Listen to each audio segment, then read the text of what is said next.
હવે જોઈએ next topic શૂન્ય સદિશ.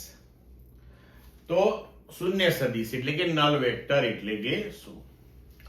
તો કોઈ સદિશનો તેના વિરુદ્ધ સદિશ સાથેનો જો આપણે સરવાળો લઈએ તો આપણને શૂન્ય સદિશ મળે. એટલે કે ધારો કે આપણી પાસે સદિશ a છે, તો સદિશ a નો વિરુદ્ધ સદિશ આપણા માટે થશે -a. હવે જો આપણે અહીંયા સદિશ a અને સદિશ -a આ બંનેનો જો સરવાળો લઈએ તો જે પરિણામ મળે તેને શૂન્ય સદિશ કહેવામાં આવે છે. હવે શૂન્ય સદિશને કોઈ મૂલ્ય નથી, એને કોઈ દિશા નથી, એટલે એને તમે દર્શાવી શકો નહીં.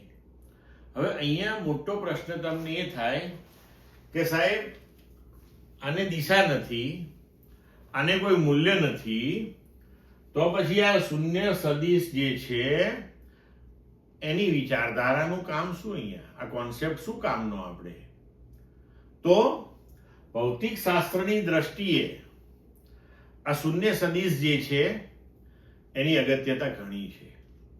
જો તમને સમજાવું કેવી રીતે, બરોબર, કે આપણે આગળ ઉપર જોયું કે જો પ્રવેગ આપણે કોઈ ગતિ કરતા પદાર્થનો શોધીએ તો પ્રવેગ બરાબર વેગમાં થતો ફેરફાર ભાગ્યા સમયગાળો.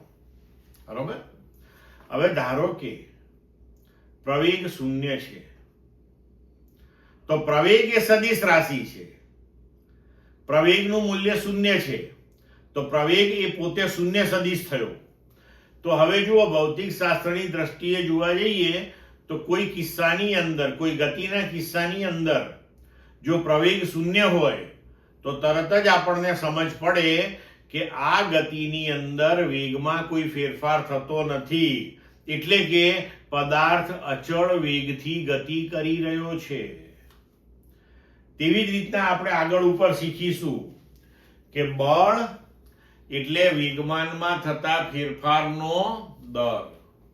હવે ધારો કે કોઈ પદાર્થ ઉપર લાગતું બળ શૂન્ય હોય, અથવા તો કોઈ પદાર્થ ઉપર ઘણા બધા બળો લાગતા હોય અને બધાયનો સદિશ સરવાળો કરીને પરિણામી બળ જો શૂન્ય થાય તો આપણને અહીંયા તરત જ સમજ પડે કે આ પદાર્થની ગતિમાં, વેગમાનમાં કોઈ ફેરફાર થતો નથી.